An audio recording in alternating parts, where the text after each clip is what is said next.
Hey, what's up guys? Welcome to my complete Diluc guide. A few important things before we get into it. First of all, you guys should know this is going to be a super detailed guide. We're going to be talking about artifacts, weapons, animation canceling, how to use your E, Q, talents, constellations, party setup, elemental reactions, all that stuff. Now a disclaimer, this video is made to show you guys how to deal massive amounts of damage, how to build your character and what supports to use with them in order to reach that damage. But do note that I do use supports to reach big damage. I'm very transparent about it. I think Bennett is broken with them. I think Melt just amplifies your damage so much. And I'm going to be talking to you guys about that and about how I hit such big numbers.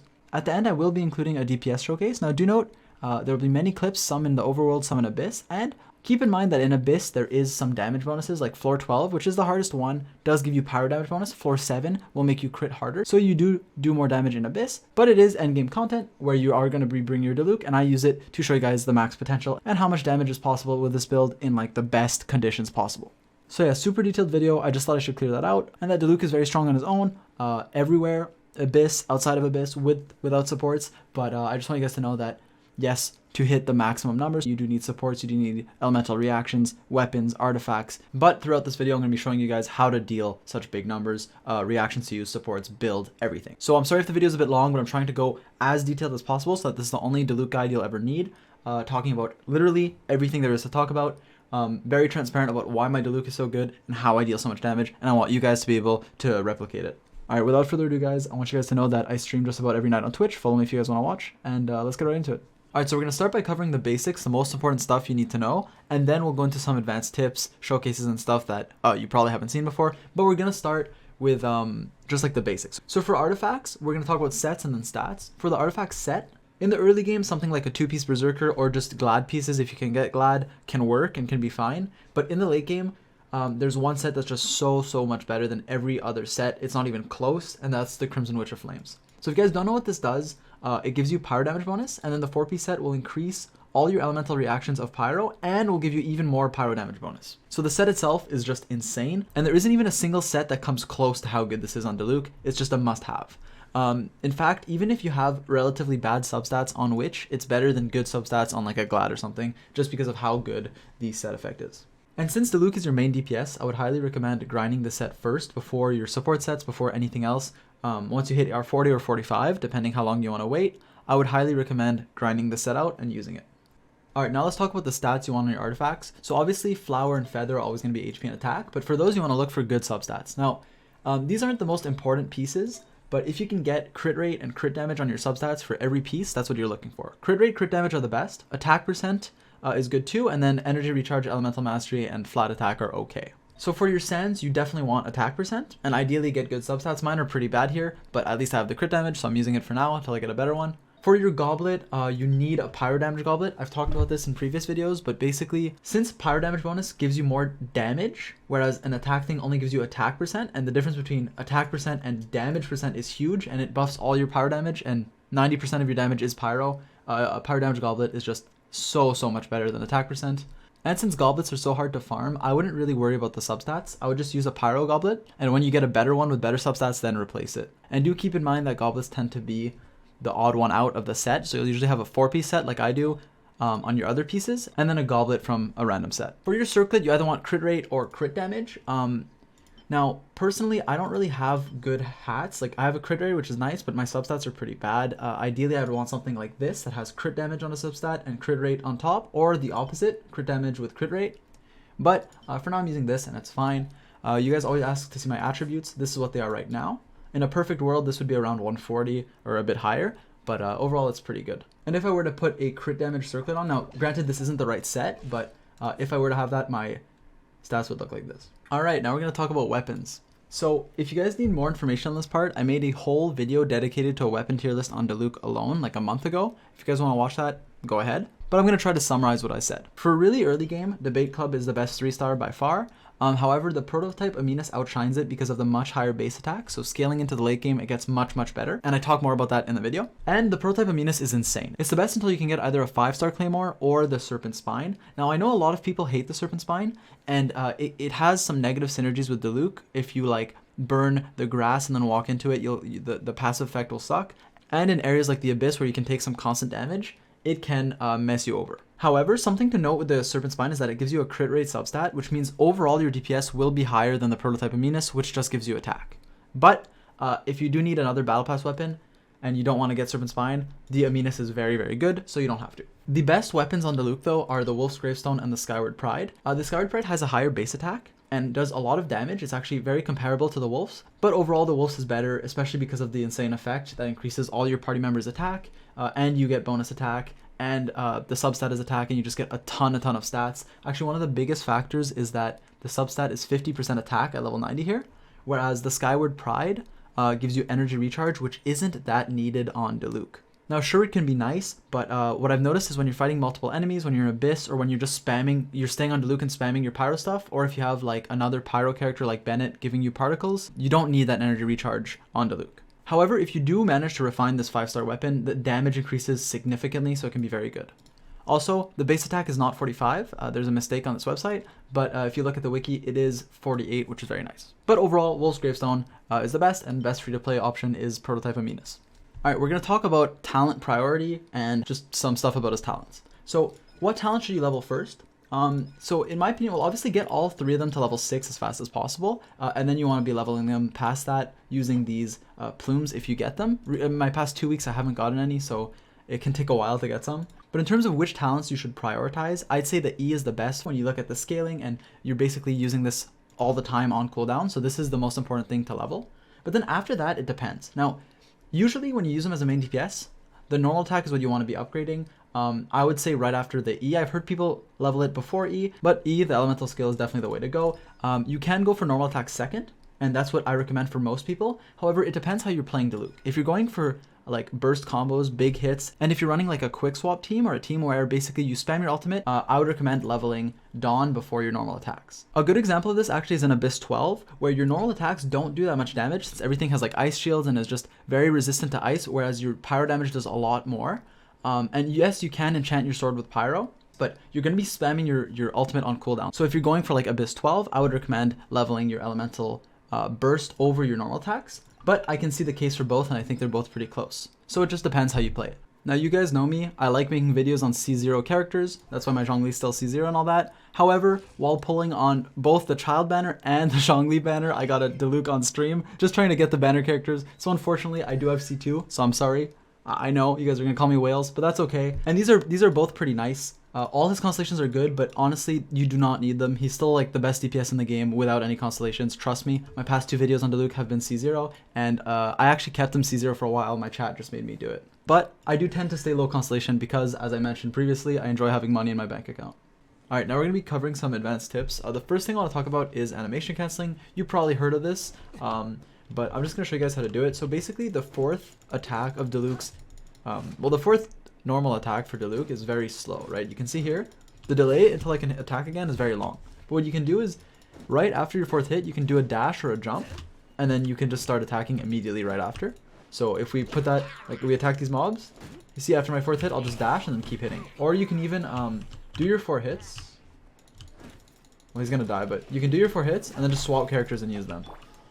So an advanced tip I want to talk to you guys about is managing your E. And I've noticed some people say, yeah, do an auto attack then E, auto attack then E. And that's what I do a lot of the times, but there's actually something more efficient than that in a lot of situations. So in case you guys don't know, there's a lot of stuff you can do between your E's. For example, you can do auto E, then do 3 or even 4 autos if you want, and then E again. So you can get your full combo damage. You can do like 3 hits, then just use another E, and then look at how low my cooldown is. Right after that, you have your E up again. So you can do like, you can keep basically spamming autos and E's and mixing them in. Something you also need to know is that in some situations, you might want to swap between E's. You can do an E, Bennett ult, go back to Diluc, and you're still on your E. Something else to note is that in a lot of areas like Abyss 12, you actually might not want to do autos between your E's. You might want to do just one or something, but since in certain team comps and in certain like Abyss floors, your pyro damage does so much more than your normal attacks, you might not even, like the damage you deal from the normal attacks might be negligible, so you might legit just want to like press E, just spam your E as fast as you can and then get off Diluc if you don't want to stay and do your auto attacks. But as a general rule, auto E is good. You can also triple auto E, and in some situations doing 4 autos and then E can be good too. And you can also switch characters in between your E's if you need to. Another tip that may sound simple, but that a lot of people overlook or forget about is basically always try to aim your ultimate, try to line it up to hit many enemies. Here it's really easy, but let's say I was attacking this hilly trail. If I were to press Q right now, it would only hit him. But if I were to like run around him and then use it, it'll hit all the hilly churls in the area and kill them all for me, which just, you know, is much more efficient. So I had many reasons that I wanted to make a new Diluc guide. In my old Diluc video, I didn't really talk about like animation canceling, any of the new mechanics, but mainly what I want to talk about is new stuff regarding party setup, elemental reactions and all that, which I haven't really covered, and which I think is super important in order to play Diluc efficiently. And because of that, I'm really going to take my time to go in detail on this party setup so you guys know how to build the team, which reactions you should proc, like support characters that are good with him, resonance, all that stuff. So with Diluc, you usually want to pair him with one character that can make him proc reactions constantly. And one of the best characters for this is actually Jingqiu, who I don't know how to say his name. Anyways, he's one of the best characters for Diluc because of the way his abilities work and interact with him.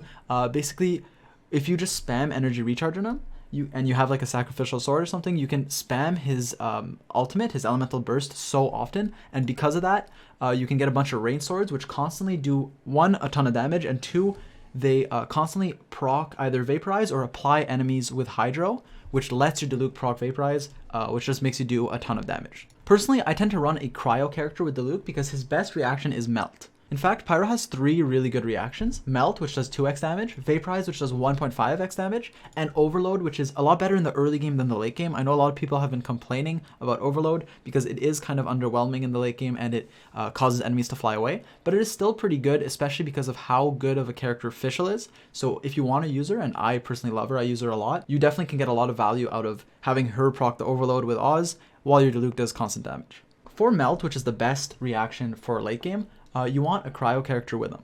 Now, Kea is a really good one because his ultimate constantly procs cryo, and because of that, you can constantly get those melt effects. Now, sometimes it will be the ice that's proccing melt, but what's really nice is, let's say you're attacking someone in front of you, Kea's ult hits behind you, and then you can turn around and melt them. Another really good cryo character is Chongyun. Now, most people say he's amazing with Diluc, and I've seen some people actually hating on Chong Diluc, but I think Chongyun's a good pair and definitely a very good cryo character you can use if you want to be proccing melt on Diluc.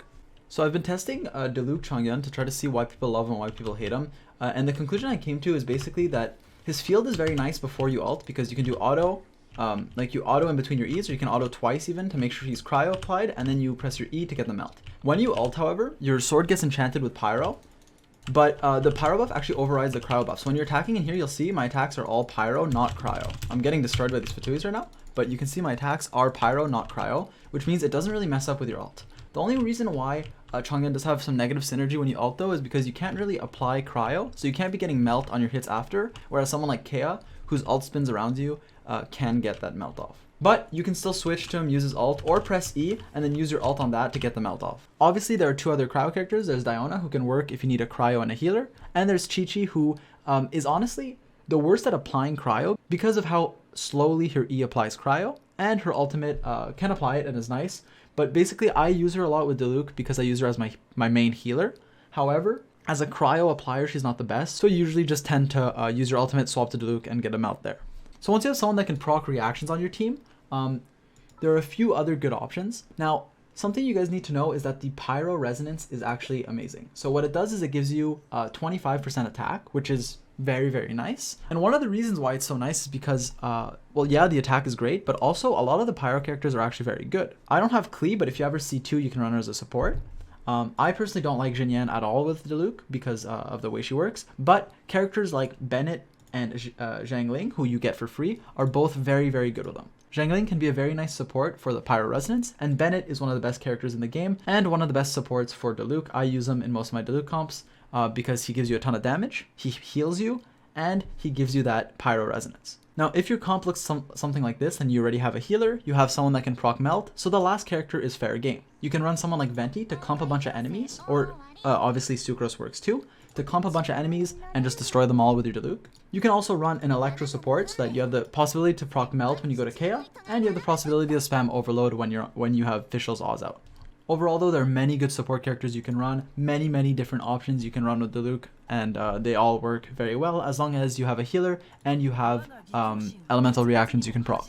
Also, I thought I should talk about the comp that I like to use to deal a lot of damage. Now, I talked about this in my previous video on Diluc, but let's just talk about this comp. Now, on stream, I tend to play characters I like the most, so I'll use like Fischl, I'll use Zhongli, I'll use the characters that I enjoy. But when I'm trying to deal massive amounts of damage, I use Sucrose, Bennett, and Kea. Kea is just a cryo character, it could be literally anyone. I just use him so that I can get Melt off, and as you can see, he doesn't really have good artifacts.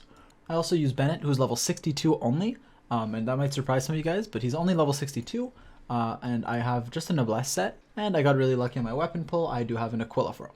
I also run Sucrose for some bonus damage with the Thrilling Tales. Also her talent, these ones that give Elemental Mastery, are very, very nice. But the main reason I use her is for the Viridescent Fenrir set, which if you don't have this, go get it. It is just such a good set. It basically just makes you deal more damage when you use a swirl. Alright, so now let's do a quick DPS showcase. What this section is going to be is there's going to be me against overworld enemies with no food, no potions. And I'm including my floor 12 clear, well at least the first part, which I got from my stream, just so you guys can see Diluc in the hardest content in the game, where Pyro is very good. And there's also the big crits at the end. So hope you guys enjoy.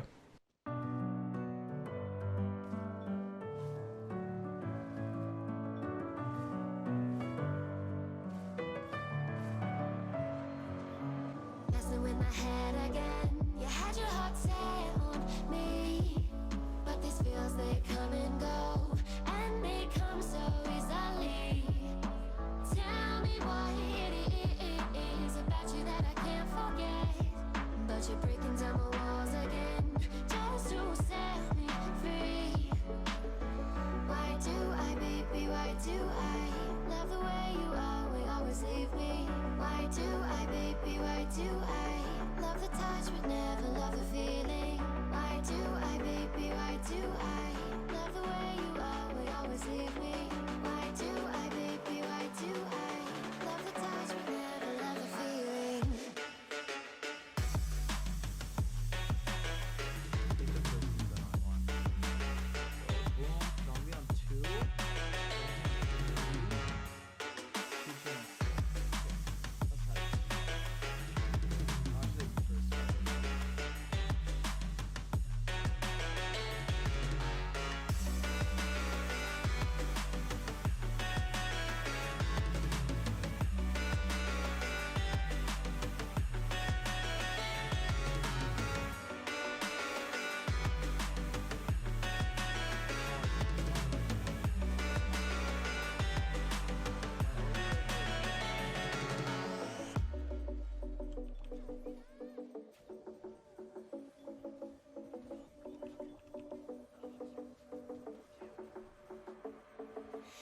Staying up when I go out, you gotta know I'm all yours.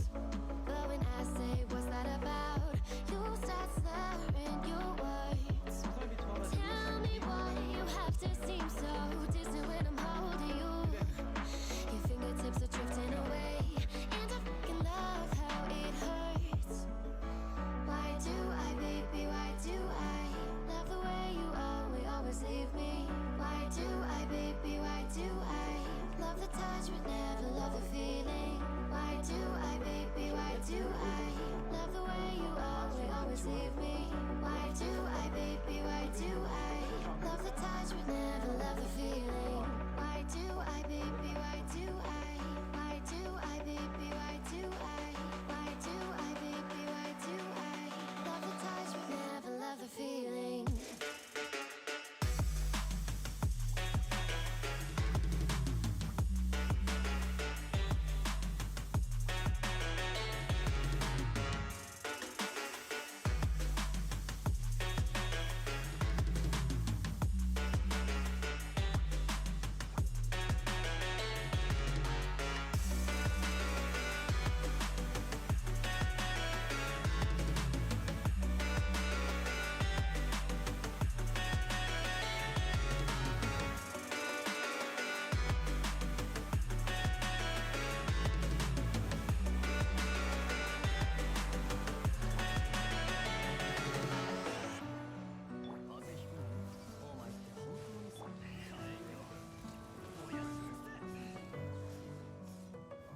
Yo, there's no fucking way I just hit that. What the hell?